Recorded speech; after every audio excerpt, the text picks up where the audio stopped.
Sa pagsira sa mga sementeryo sugod karong adlaw, apektado ang panginabuhian sa mga mamaligya ug buwak ingon man kandila sa mga samang. Apan gihatagan silang tagsa ka sakong nga bugas sa humay sa kagamhanan sa dakbayan sa Sugbo. Ano ang report? Nagpanon ang mga vendors dito sa Balitang sa DSWS sa Labangon aron pagkuha sa ayuda nga gihatag kanila sa kagamhanang lokal. Wala makawang ang ilang tuyo kay nagbaguod sila sa usa ka sakong bugas nga 50 kilos ug naapay dilata nga gipanghatag kanila.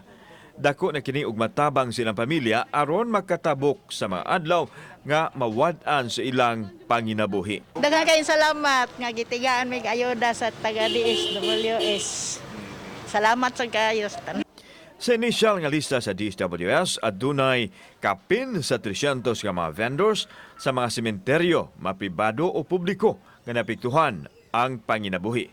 Walay pili ang LGU basta naapektuhan ilagyod nga gihatagan. As long as nga naa ang list nila dire, ang ilang names dire makakuha gina sila kay ato mo ginang allocated man gid nga tagaan nato na sila og bugas. Samtang bisan og sirado na ang masam ang aduna gihapon mga otoridad nga nagbantay sa ganghaan aron wa gyoy makasulod. Sama ni ning usa nga misuway unta sa pagsulod sa sementeryo sa Karita apan gibalibaran kay sirado naman sugod karong adlaw hangtod na sa Nobyembre 2.